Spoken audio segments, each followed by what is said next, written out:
एक बार एक जवान लड़का गौतम बुद्ध के पास आता है और कहता है, बुद्ध, मेरे मन में इतने अश्लील विचार क्यों आते हैं? मेरे मन में अक्सर कामवासना के विचार चलते रहते हैं, जिनके बारे में सोच सोच कर मैं अपना बहुत सा समय और ऊर्जा बर्बाद कर देता हूँ, जिनकी वजह से शांत नहीं रह पाता हूँ और हमेशा ही विपरीत लिंग के प्रति आकर्षण महसूस करता हूँ। बुद्ध ने मुस्कुराते हुए कहा, क्या तुम्हें पता है कामवासना होती क्या है? लड़के ने कहा, बुद्ध, मुझे ये तो नहीं पता कामवासना का मतलब क्या है, लेकिन ये जो कुछ भी है बहुत बुरी है। बुद्ध ने कहा कि प्राकृतिक रूप से जो भी हमारे अंदर है उसकी कुछ न कुछ जरूरतें हैं। वासना एक प्रकार की भावना है जो हमें किसी न किसी चीज की कमी का एहसास करवाती है। फिर हम उस कमी की पूर्ति के लिए उस चीज की तरफ आकर्षित होना शुरू कर देते हैं। जैसे अगर किसी के पास धन की कमी है तो उसके अंदर धन के प्रति आकर्षण यानी धन की वासना उत्पन्न हो जाएगी। तो वासना कुछ और नहीं बल्कि एक प्रकार की कमी, एक प्रकार की जरूरत का एहसास है। और जब ये जरूरत शारीरिक हो तो हम इसे काम वासना कह देते हैं। लड़के ने कहा, बुद्ध, ये तो समझ में आ गया कि काम वासना का मतलब क्या है, लेकिन ये हमारे अंदर आती कहाँ से है? ये उत्पन्न कैसे होती है? बुद्ध ने कहा, काम वासना कहीं से आती नहीं बल्कि ये प्राकृतिक रूप से हमारे अंदर ही मौजूद होती है और इसका होना जरूरी भी है, क्योंकि यही मानव जाति के विस्तार का आधार है। लड़के ने कहा, बुद्ध, जब काम वासना प्राकृतिक रूप से हमारे अंदर मौजूद है तब फिर लोग काम वासना को गलत क्यों बोलते हैं? बुद्ध ने कहा, ये एक बहुत बड़ी समस्या है कि लोगों ने काम वासना को गलत नजरिए से देखना शुरू कर दिया है, इसे दबाने की कोशिश करना शुरू कर दिया है। काम वासना का होना गलत नहीं है बल्कि काम वासना का बेलगाम होना गलत है। केवल उसी के बारे में हमेशा सोचना, केवल उसी के लिए जीना, केवल उसी को अपने जीवन का लक्ष्य बना लेना गलत है। बुद्ध ने उस लड़के से पूछा, तुम्हें क्या लगता है, क्या जानवरों में भी काम वासना होती है? लड़के ने कहा, हाँ बुद्ध, जरूर होती है, क्योंकि आखिर जानवरों को भी तो अपनी पीढ़ी आगे बढ़ानी है। बुद्ध ने कहा, फिर हम जानवरों की काम वासना को गलत क्यों नहीं कहते? लड़के ने कहा, पता नहीं बुद्ध, आप ही बताएं। बुद्ध ने कहा, क्योंकि जानवर अपनी काम वासना का उपयोग सिर्फ संतति उत्पन्न करने के लिए करते हैं, उससे खुशी प्राप्त करने के लिए नहीं और ना ही सुख भोगने के इरादे से, क्योंकि जानवरों को प्रकृति ने इतनी सोचने समझने की क्षमता ही नहीं दी कि वह अपनी काम वासना को अपने क्षणिक सुख का आधार बना सके, जबकि हम इंसान अपनी सोचने समझने की क्षमता का दुरुपयोग करके प्रकृति में पाई जाने वाली हर एक चीज का अपने सुख और आनंद करने का प्रयास करते हैं। हम इंसानों ने भी काम वासना के साथ यही किया है, इसे अपने आनंद और भोग का आधार बना लिया है।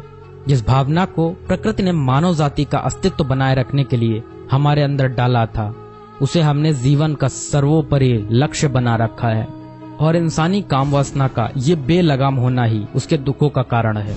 लड़के ने कहा, ये काम वासना हावी होती क्यों है? इसके बेलगाम होने का कारण क्या है?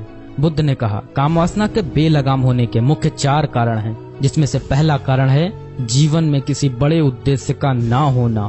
बुद्ध ने उस लड़के से पूछा, क्या जब तुम किसी काम में व्यस्त होते हो तब भी तुम्हारे दिमाग में अश्लील विचार आते हैं? लड़के ने कहा, नहीं बुद्ध, जब मैं व्यस्त होता हूँ तो मेरे दिमाग में अश्लील विचार नहीं आते। बुद्ध ने कहा, हमारा दिमाग एक बार में सिर्फ एक ही चीज के बारे में सोच सकता है, इसलिए जब हमारे दिमाग में कोई दूसरे विचार चल रहे होंगे तो अश्लील विचार आ ही नहीं सकते।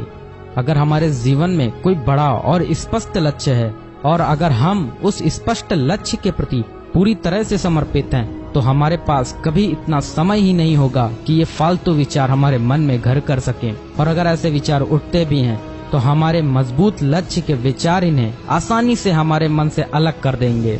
लेकिन समाज की असल समस्या यही है कि अधिकतर लोगों के पास उनका स्पष्ट लक्ष्य ही नहीं है। काम वासना के बेलगाम होने का दूसरा सबसे बड़ा कारण है समाज के द्वारा इसे गलत बताकर उसे दबाए जाने की कोशिश करना। लोगों के एक बड़े तबके ने कामुकता को हमेशा ही एक शक की नजर से देखा है और इसका सबसे बड़ा कारण है हमने अपने प्रजनन अंगों को शरीर के बाकी अंगों की तरह स्वीकार्य नहीं किया, जबकि हमारे प्रजनन अंग भी हमारे शरीर का हिस्सा मात्र है, इससे अधिक कुछ भी नहीं। आगे बुद्ध ने कहा, इंसानों में कामुकता के हावी होने का तीसरा कारण है हमारा अपने विचारों के प्रति जागरूक न होना। हमारे मन में कैसे विचार चल रहे हैं हम इस पर कभी ध्यान ही नहीं देते। हमारे मन में उठने वाले विचारों के बारे में एक अनोखी बात यह है कि जब हम किसी एक चीज के बारे में विचार करते हैं तो हमारा मन उससे संबंधित और भी विचार हमारे सामने रखना शुरू कर देता है और फिर ऐसे ही हमारे मन में विचारों की एक श्रृंखला बन जाती है जिस पर हम उलझ कर रह जाते हैं। ठीक ऐसा ही होता है अश्लील विचारों के साथ। हमने एक बार किसी को देखकर अपने मन में एक अश्लील विचार पैदा किया, फिर हमारा मन अपने आप ही इन विचारों की श्रृंखला बना देता है जिनके बारे में सोच सोच कर हम अपनी बहुत सी ऊर्जा और समय बर्बाद कर देते हैं। इसलिए पूरी जागरूकता के साथ अपने अंदर उठने वाले विचारों पर ध्यान देना जरूरी है। बुद्ध ने कहा, अश्लील विचारों के हावी होने का चौथा कारण है बुरी सोच और अश्लील विचार वाले लोगों की संगति करना। कई बार ऐसा होता है कि कामुकता हमारे अंदर नहीं होती, लेकिन कुछ अश्लील लोगों के साथ रहने की वजह से यह हमारे अंदर हावी हो जाती है। इसलिए बुरे विचार वाले अश्लील लोगों से दूरी बनाकर रखनी चाहिए। लड़के ने कहा, बुद्ध, ये तो समझ में आ गया कि कामुकता हावी कैसे होती है, लेकिन इसे हावी होने से रोका कैसे जा सकता है। बुद्ध ने कहा, सबसे पहले तो तुम ये समझो कि काम वासना की ऊर्जा को रोका नहीं जा सकता, इसे सिर्फ रूपांतरित किया जा सकता है। और इस ऊर्जा को रूपांतरित करने के दो तरीके हैं, पहला है प्रेम और दूसरा है ध्यान। जब हम सच्चे प्रेम में होते हैं तो हमारे अंदर कामुक ऊर्जा हमारी खुशी और हमारे आनंद में परिवर्तित हो जाती है, लेकिन ज्यादातर लोग शारीरिक आकर्षण को ही प्रेम मानते हैं जो कि ऊर्जा का व्यय करता है, रूपांतरण नहीं। काम वासना की ऊर्जा को शरीर के अंदर रूपांतरित करने का सबसे सफल तरीका है ध्यान। ध्यान के माध्यम से आप अपने अंदर स्थित आनंद के उस केंद्र में स्थापित हो जाते हैं जिसके सामने दुनिया का हर भोग विलास फीका लगने लगता है।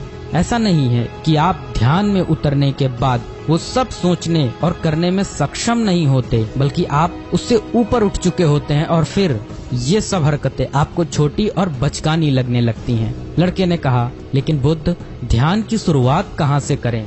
बुद्ध ने कहा, सबसे पहले तुम खुद के साथ अकेले में समय बिताना शुरू कर दो, क्योंकि जो इंसान जिसके साथ सबसे ज्यादा समय बिताता है वो उसको सबसे ज्यादा जानने लगता है। और जब तुम खुद को जानना शुरू कर दोगे तो ये सारे भौतिक सुख तुम्हें छोटे लगने लगेंगे और फिर एक दिन ऐसा भी आएगा जो तुम्हारे चाहे बिना तुम्हारे दिमाग में किसी भी तरह के विचार उठना बंद हो जाएंगे।